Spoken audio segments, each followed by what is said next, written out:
We all have heroes. People we look up to. People we want to be like. People we want to be. However, most of the time, if we are honest with ourselves, we have very little in common with our heroes. But what if there were people like us in the Bible? People who made mistakes, messed up, didn't always get it right, but really wanted to. What if they were people just like me?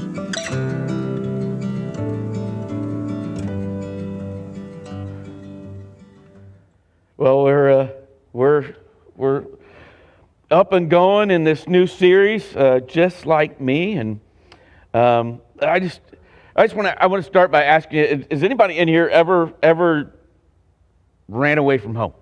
Anybody in here? Yeah. Okay, a couple of us. Yeah, I remember it never crossed my mind. I remember. I think I have a hard time putting an age on it, but I was young. And I think maybe I was in first grade. My best friend, he just lived a few doors down from me. And I remember going over to his house. I was going over to his house all the time. I was over there a lot. And I remember walking over there. And it was a beautiful day, a summer day. And I remember going over there. And I remember going to his house. I remember going to his bedroom. And he's packing. He's like putting stuff in a bag. And I said, "What are you doing?" He said, "I'm out of here, man. I've had enough." And he's like, and I remember up until that point, I was like, "Well, what do you do when you had enough?" And I remember he begins to tell me. He's like, "My brothers and sisters, man, it's all jacked up. I got to do everything around here, and mom, dad, they don't, and he had this pretty good list. I don't remember all the details, but it was pretty good. It was like, oh, and I just remember thinking, it's like, okay, so, and I said, "Where are you going?" I said, "I'm going, man. I'm just leaving. I don't know where I'm going." It's like, okay. Well, he said, "You want to come?" It was like, I thought we're saying that. Why not? I just thought, I didn't pack anything. I wasn't ready for the trip. He was, though. I mean, he had been planning. I mean, he had food with him. And it was like, okay. And so it's really just not far, just steps from his house was this labyrinth of woods and trails and our subdivision. It really was just, it was the only subdivision that was in the area. It was surrounded by cornfields everywhere. And behind that, the farmer that still was active in farming that, there was still some ground that was not usable for him. And so it turned into this amazing childhood dreamscape. And I kind of knew when we stepped out of his house where we were going. I wasn't for sure, but we went down the same track that we had gone a million times, and there was a creek that ran through all of these trails, and we just headed towards the creek. And we get there, and like we're hanging out. I mean, just normal stuff. But he's got his stuff. I mean, he's got his bag with him, and we were like skipping rocks. We're like, getting sticks and like making stuff and hanging out, and then I don't know how much time had passed. It was enough to where like it was like I wonder what he brought to eat. I remember that, and he's like, I think I'm gonna go back and I'm gonna have dinner and then I'll go. It was like, oh, okay, can I come? Yeah, I remember going back to his house. I remember walking in the front door. His siblings are just doing their crazy stuff. He had younger siblings. And I remember seeing his parents, and they're like, "Hey," and they go, "Hey guys, how's it going?" They're like, "Pretty good. What's for dinner?" It's like, "Well, we ordered pizza." I do remember that. It was like, cool, man, we scored, right? And they didn't even know that he ran away. He had no idea, right? And so like I ate we like start watching a show, and it was like, and then the next thing I know is like, I was like one of these like kids that, like when the street light came on. It's like if you weren't home when the street light came on, you were in trouble, right? And so it was like, dude, the street light's on. I'm already in trouble. I got to go home. And nothing else was said about it was like we never had a follow-up conversation. I don't ever remember, we're still friends today. I don't ever remember. It's like, hey, you remember that time I ran away from home? It's like we don't talk about it, but we did it. We ran away, and I wasn't even planning to run away, And so I tell you that story because the guy we're going to talk about. I mean, when I tell you who it is, right? You're going to be like, oh yeah, that dude. He's a runner. He did it. He ran, and and you're gonna instantly know. But we're gonna open up the book of Jonah today, this evening, and we're gonna. It's a short read, but I'm not gonna read all of it. I just want to read the first chapter, and then this is a guy that I don't know. I can relate to. Maybe you can as well. But I just want to read. There's just 17 verses in the first chapter, and I just want to read this to you, and I want to see what God has in store for us as we just kind of break this down into our own lives. It just starts out, the word of the Lord came to Jonah, son of Amittai, who go to the great city of Nineveh and preach against it, because its wickedness came up before me. But Jonah ran away from the Lord and headed to Tarshish. He went down to Joppa, where he found a ship bound for that port. After paying a fare, he went aboard and sailed for Tarshish to flee from the Lord. When the Lord sent a great wind on the sea, and such a violent storm rose up, the ship threatened to break up. All the sailors were afraid. Each cried out to his own God. They threw the cargo into the sea to lighten the ship, but Jonah had gone below deck, where he lay down and fell into a deep sleep. The captain went to him and said, "How can you sleep? Get up, call on your God. Maybe he will take notice of us, so that we will not perish." The sailors said to each other, "Come, let us cast lots to find out who is responsible for this calamity." They cast lots, and the lot fell on Jonah. So they asked him, "Tell us, who is responsible for making all this trouble for us? What kind of work do you do? Where do you come from? What country is yours? From what people are you?" He answered, "I am a Hebrew. I worship the Lord, the God of heaven, who made the sea and the dry land."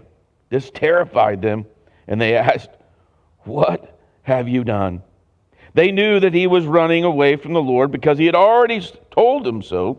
The sea was getting rougher and rougher, and so they asked him, "What should we do to you to make the sea calm down for us?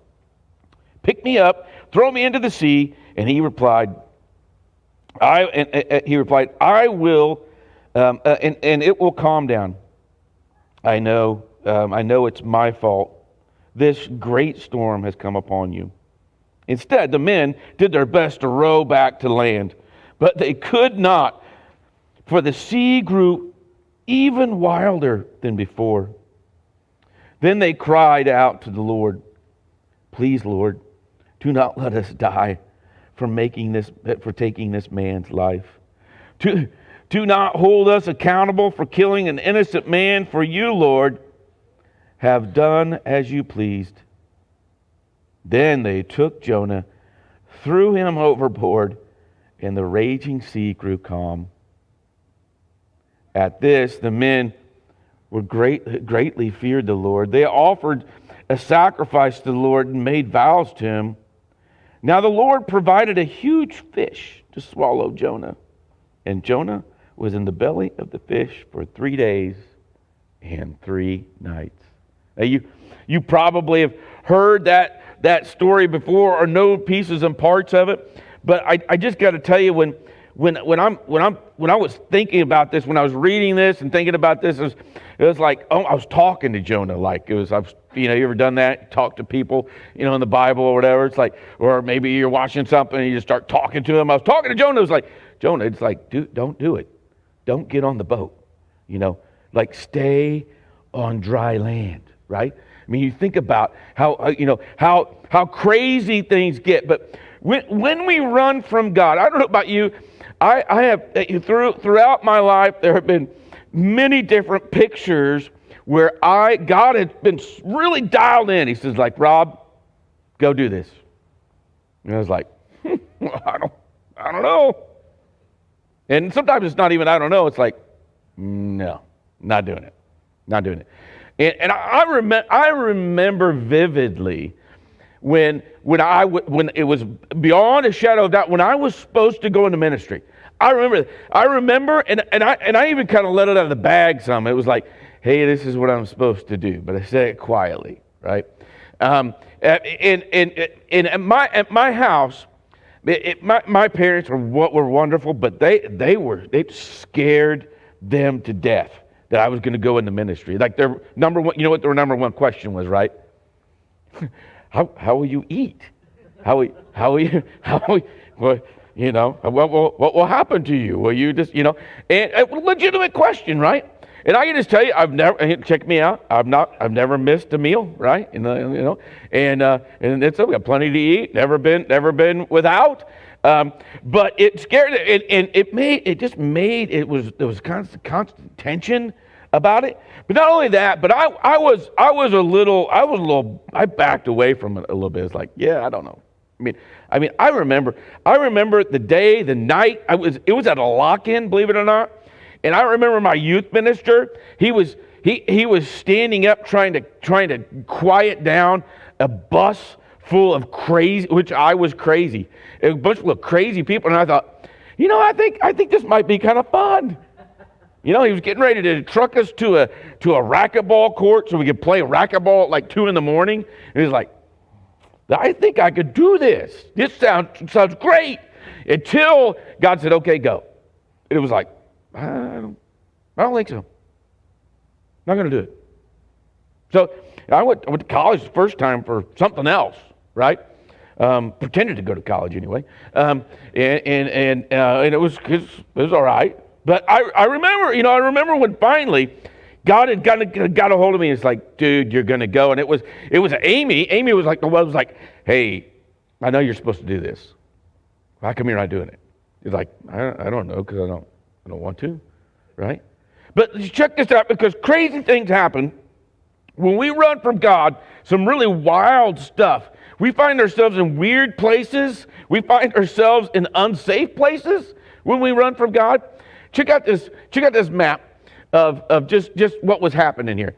So we know that Jonah's in Joppa, which is about 550 miles away from Nineveh. Nineveh's northeast, right, of where he's at, and still that's a sizable trip, right?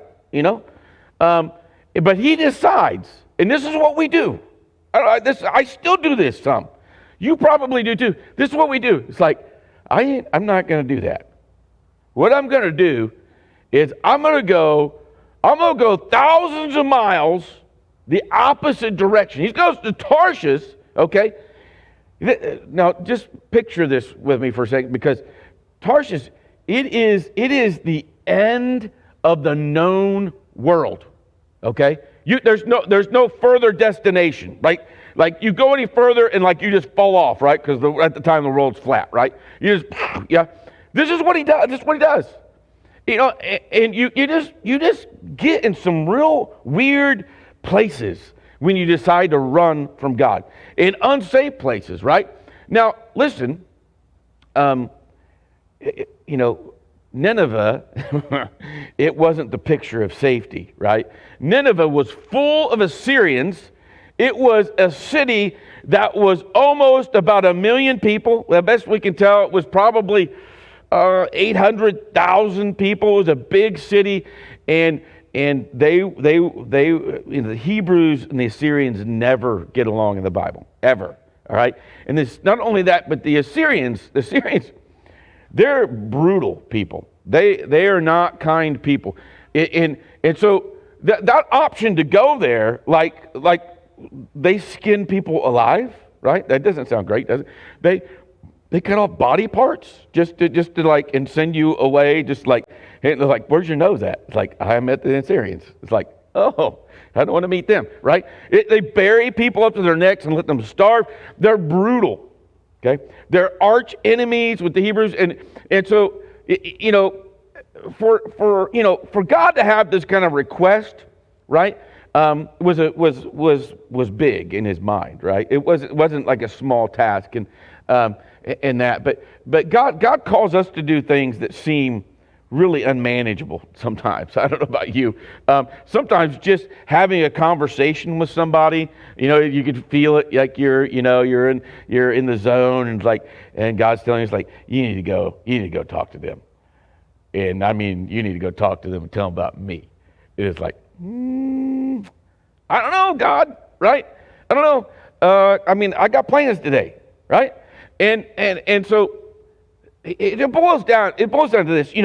Think about this, because this trip that he was going to take to Tarshish, this was a 6 to 12 month trip, okay? And this was not on a Carnival cruise ship where you get up in the morning, you chip balls off the golf balls off the back of the boat, and then it's lunchtime and you go to the lunch buffet, and then it's dinner time, you go to a 7-course meal, and then a Broadway show, right? It's not that kind of a boat. It's a boat in which you look at it and you're like, I mean, you and me, we're like, I'm not getting on that boat, And it was, you took your life in your own hands, right? And these sailors that took these trips, they were looking just to live through one of these and retire.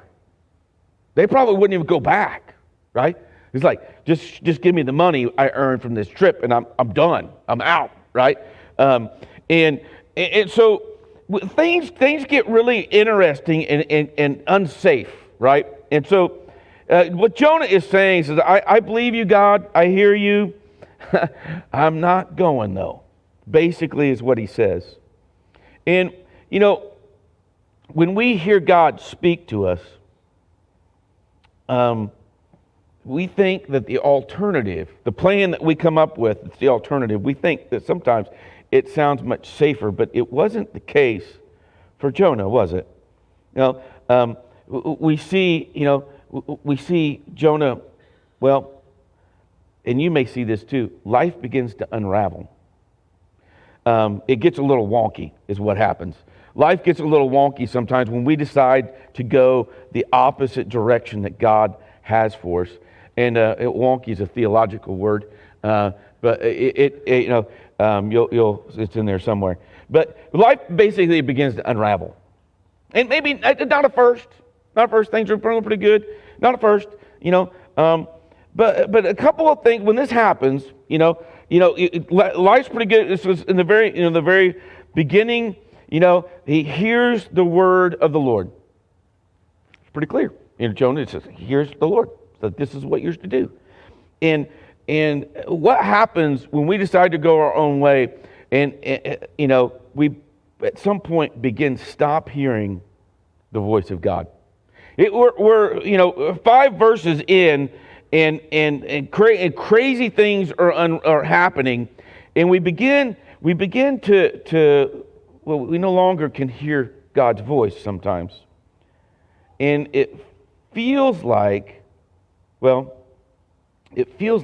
you ever heard somebody say, it feels like the world's against me? I mean, you got enough stuff going on in life, and quite frankly,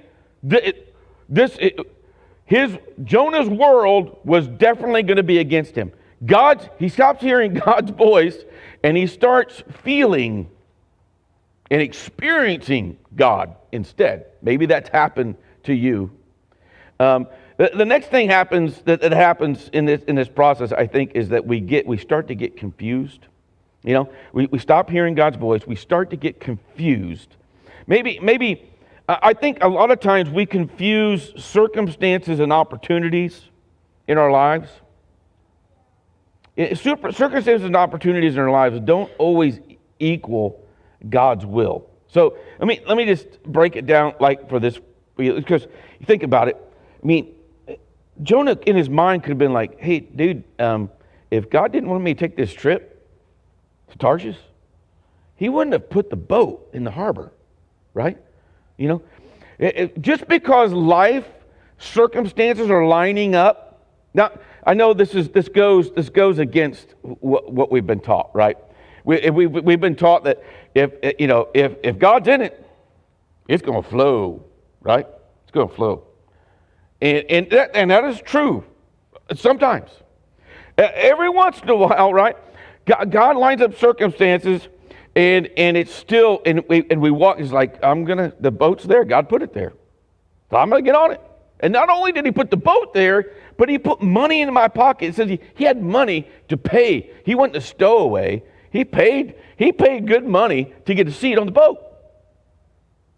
And if you've ever been there before, you know what you're supposed to be doing. You know God's made it clear to you. And but God, you wouldn't have, if you you would have put all these circumstances, you put this in front of me, dude. Clearly, you wouldn't have put this in front of me if I wasn't supposed to get on the boat. But he wasn't supposed to get on the boat. Sometimes we confuse that, right? Let me put it to you this way. There will always be a ship in the harbor waiting to take you in the wrong direction. There just will be. There will be. There will be. And for some of us, we begin to confuse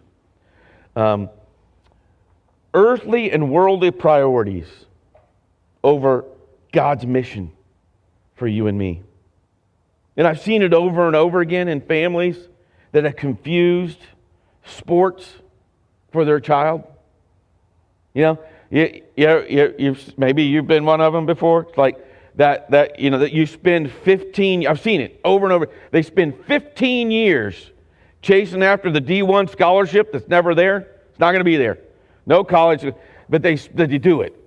They do it with all their heart. And they're like, God wouldn't have made him good at baseball if he didn't want him to play baseball. No, there's nothing wrong with playing baseball. But I've seen it over and over again, where that becomes the priority. It becomes their church. It becomes their God. I've seen it. Now, I don't know, but at some point, we stop listening to God and we go the opposite direction, and we begin to feel pretty good about it. I mean, Jonah finds himself in the bottom of the boat, and he's got to feel good enough to go to sleep, right? I mean, he's like, here I am. Check me out. I'm taking a nap, right? And they have to wake him up, right? 5 verses in, right? The next thing that happens in wonky in life is this. Well, we eventually will hurt people that are close to us. It will affect people who are close to you. If you run from God, it will eventually affect people around you. The sailors, they didn't sign up for that. They didn't sign and they knew enough to ask questions. And you see in there where when they find out who he is, who he's running from, they're petrified. They're like, oh, this is not going to be good. They begin to look for solutions. Like, what's going to happen? Well, just throw me overboard. And I think it's interesting that they don't do that right away. And they even have this reverence, and they approach God about it. I don't know that I would have done that. It was like, throw him overboard, quickly. Because think about it. They've already emptied out the boat. The whole reason for the trip, it's over. They get to where, if they get to where they're going, their only reward is that they're going to be alive, right? That's it. The whole cargo has been cleaned out of the boat. The whole reason for the trip. So that's like, great. Now we're not going to make money, right? Probably get fired. Yep. What? This is a one-way trip, and we end up hurting people around us. And I just got to say this, men, if you're running from God, You will hurt those that are closest to you. And for many of us, that translates to our family. Women, same thing. Single people, same thing. There's reasons why your friends group, when you tell them who you're thinking about dating, it's like, I don't think it's a good idea. You know? And same thing for, for high schoolers, junior hires, elementary kids. When your parents get concerned of who you're hanging out with, there's good reason for it, right? Because they've seen it before. Show me your friends, and I'll show you your future, right? And so we see these sailors affected by Jonah, just being in proximity. They didn't sign up for it. And so we see these things churn over and over. We start to get confusing God's blessing with opportunities He gives us, but He's telling us clearly which way to go, even though there's a boat in the harbor. When we think about who's around us and who is actually affected when we run, well, anybody who knows you, and if you are a known follower of Christ and you're not following what Jesus wants you to do, what God's telling you to do, and it's right here, it's all laid out in the Bible, at least being authentic and trying, people will be hurt. Some eternities will be affected. See, God doesn't get involved in your lives to pay us back for running away. God didn't send a fish to swallow up Jonah to get him back. God's not going to have his arms crossed. He's not angry. He's getting involved because He wants to get you back, not get you back. Not like pour calamity on your life just to pour calamity on your life. He wants you. That's why He died. That's why He came. And and for some of us, you've been running for a while. And maybe it's been weeks, maybe it's been months, maybe it's been years, but somehow you find yourself here. You don't have to continue running. And I'm going to ask Junior to come up. I'm going to show you a picture here. This tree, if you can, it's not a great picture. This tree is where we went when we ran away. This a few years ago, I went back. It just kind of sat there. Kind of took it in. I took this picture. Now, imagine with me for a moment, this tree is actually hollow. It's a sycamore tree. And in front of it, just a few feet further out of the picture, is a creek that runs by it. But this tree was loaded with lumber at that time. It was a tree house that was pretty amazing, that just us neighborhood kids got together and put together. But I sat there, and I was taken back by God's faithfulness. Just something that simple. I thought, and I spent some time there. I've gone back there several times. But the faithfulness of God. I think about all the trips that I've taken that were the opposite direction of what God had wanted. And yet, He was still faithful to me. And I want you just to do something tonight. Tonight, this is what we're going to do. We're going to sing this song together. But I just want you to stay seated. And I want you to think. I want you to think about how faithful God has been in your life. And maybe you have a hard time with that. Maybe you've not started that journey and you need to. And I'm going to be sitting too. I'm going to be sitting right here. If that's the case, come sit with me and let's talk about following Jesus for the first time. But for many of us, we've been following Jesus, and God opens doors all the time for us to walk through, and there's a lot of no's. But I just want you to sit there, and when you think the time is right, maybe it won't be, maybe it will be. But when you've contemplated how faithful God is, and you remember some of those things, then I'm just going to ask you to stand. And that's just totally personal, up to you as we sing. And so let's just be in that kind of frame of mind as we just start to sing this song together.